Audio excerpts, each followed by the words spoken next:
Hey ladies and gentlemen, welcome back to the channel. My name is KPZ, you're here on the home of the Slightly Above Average Ship Review. Sorry this review was late going up. I explained in my comments, having a lot of problems with the internet. And so I pulled out an archive match. I was hoping to get a better one. I actually played a match last night in this ship, very late night, about the only time I can get to the internet uninterrupted. Anyway, we're on Sea of Fortune domination match in Giuseppe Verdi. Last night in Giuseppe Verdi, I got 2 close quarter expert medals.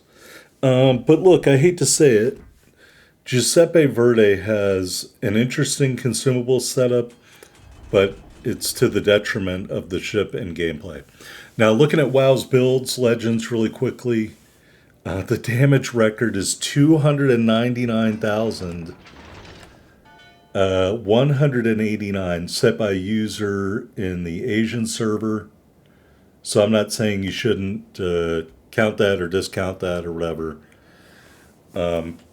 This ship doesn't have rolling smokescreen. That's the bottom line. And when you build it as a brawler, which I have in this video, and I play it as a brawler, you've got radar, your choice of radar or sonar. I went with radar.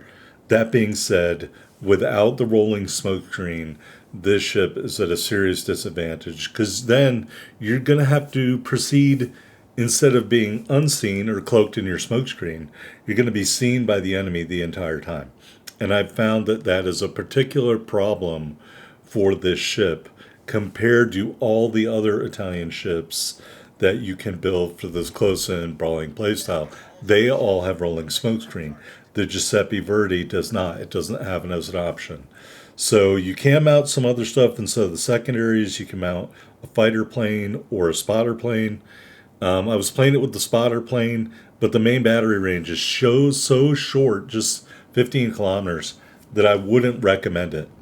It's actually less than 15 if I think about it, maybe like 14.7 or 14.8. So I would not recommend mounting any kind of plane, as tempting as it might be. Here's a destroyer who needs to learn how to look where he's driving.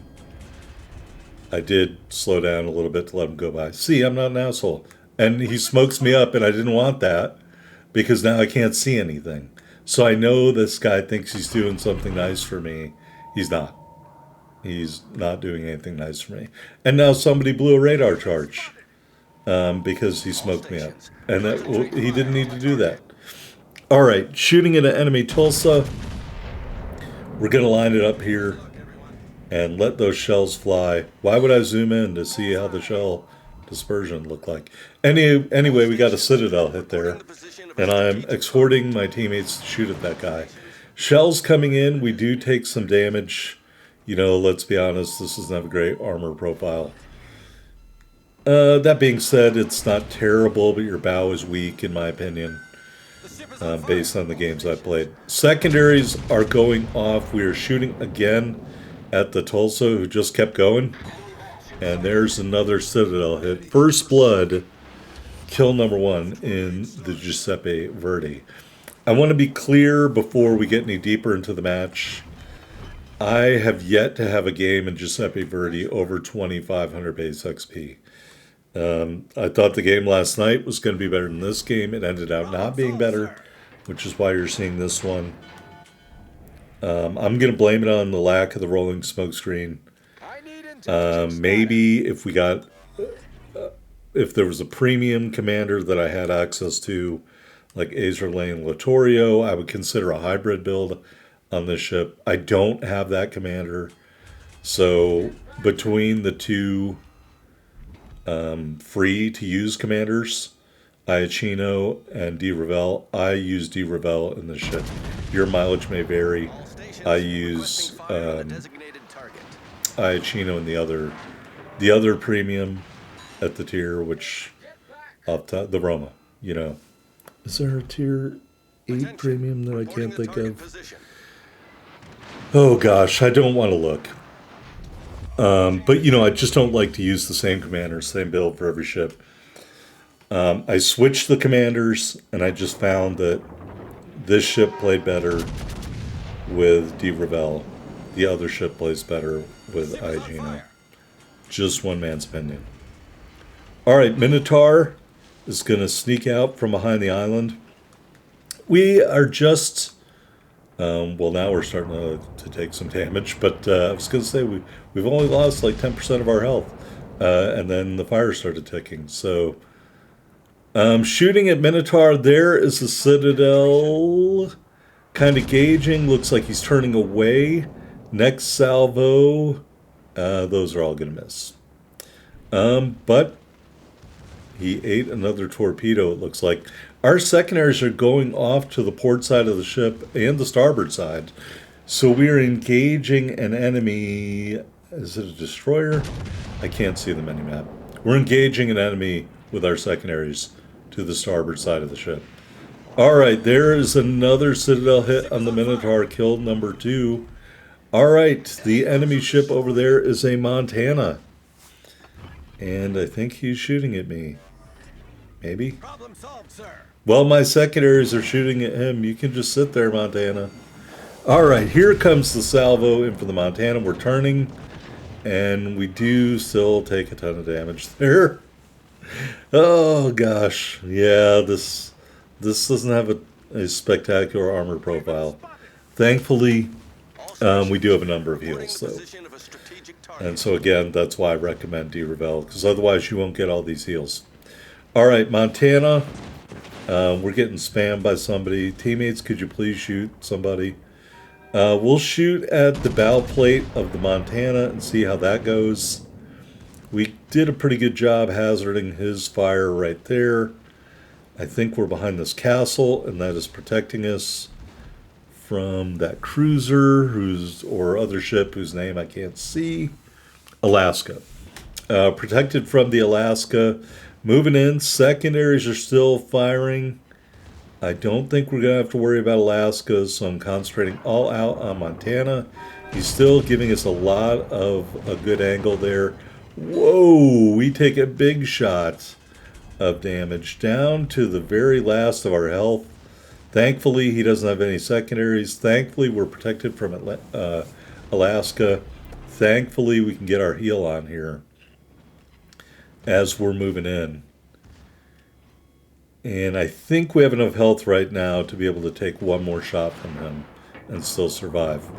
All right, back to the well. More bow plate shots. Again, leave a little bit to be desired. We're going to put out that fire, and we are going to take another big salvo from him. But it doesn't do a ton of damage. We're protected from Alaska. The Montana, instead of coming straight at us, went behind the island. I don't know why you would do that if you have a ship on the ropes. But we're gonna do the old rope-a-dope here, and we're just gonna back up, use these islands to protect ourselves, reorient our turrets toward Alaska due to the shape of the island between us and Montana. We are sonared. That's okay. We got 34 seconds and ticking until we get our next heal. I mean, folks, you get a lot of heals in these brawler Italian battleships. You might as well use them. Just one man's advice from the world of the Slightly Above Average Ship Review. You got the ability to get more heals, do it. You got the ability to use heals. It's okay to tactically retreat and not use up all your heals. All right, looks like the Alaska is coming to get killed over here.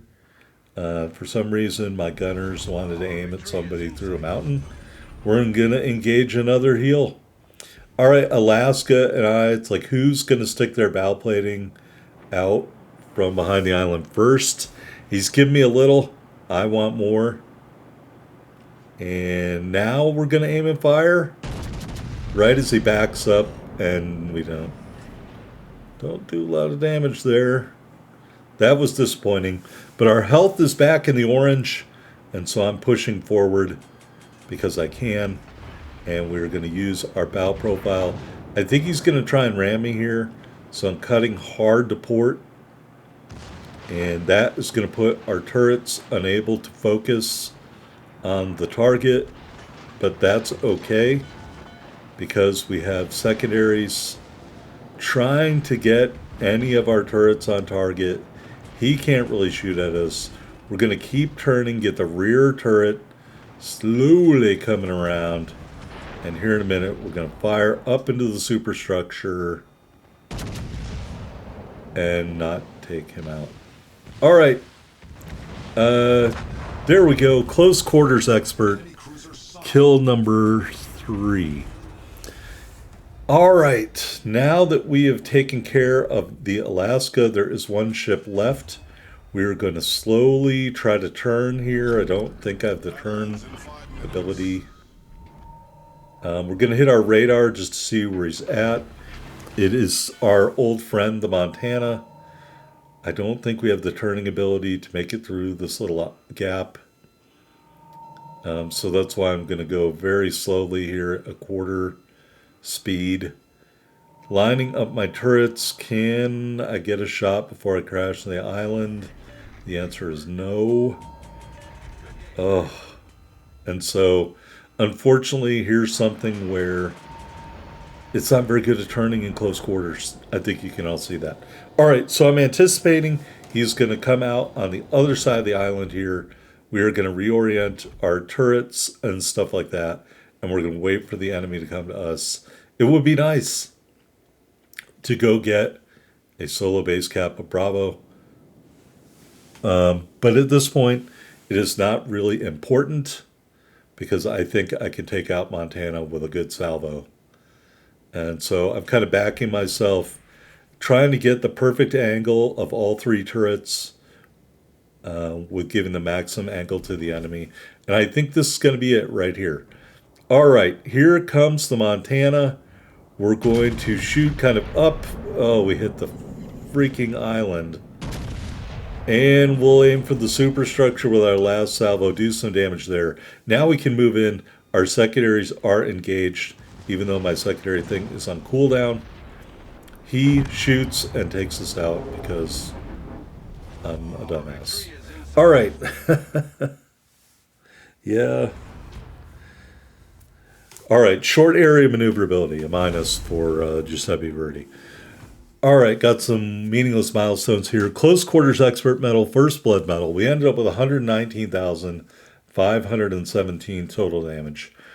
3 big kills, 134 secondary battery hits.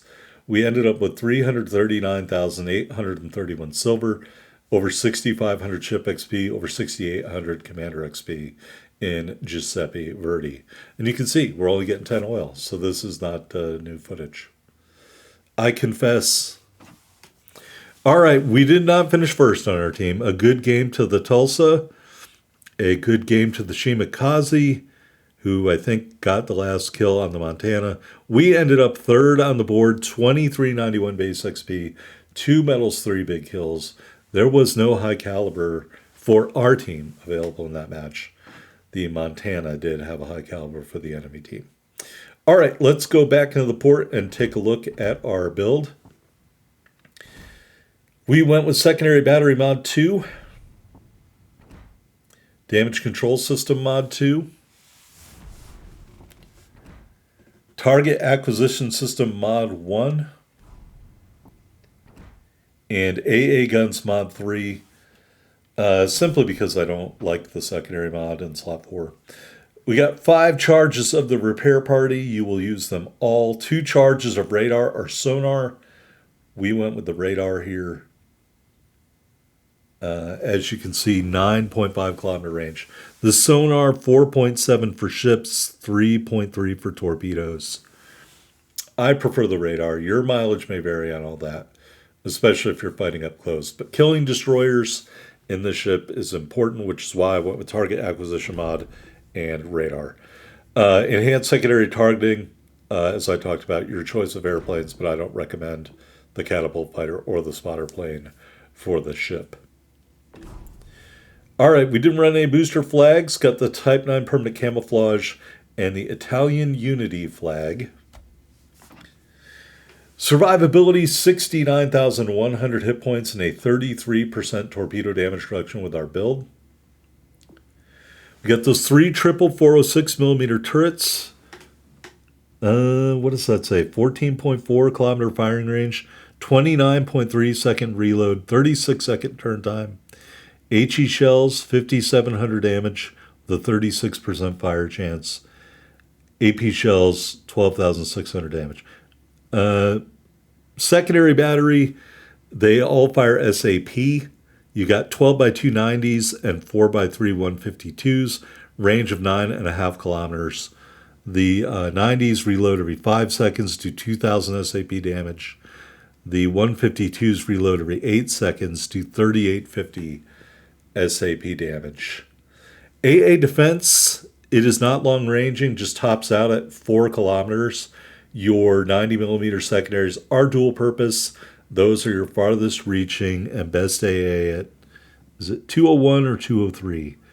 I can't tell. Damage per second. Maneuverability, 32 knots. I would call it a fast battleship because of that.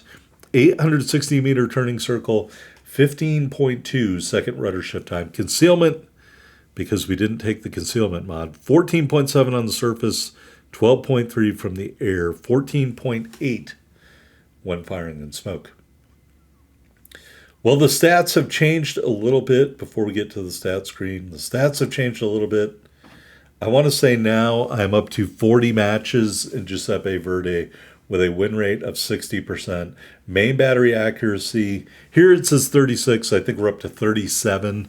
And we do have a fair number of kills with our secondaries. But again, this is the best game I played. 3 kills, 119,000 damage. Without that rolling smoke, it's harder to get up close and personal.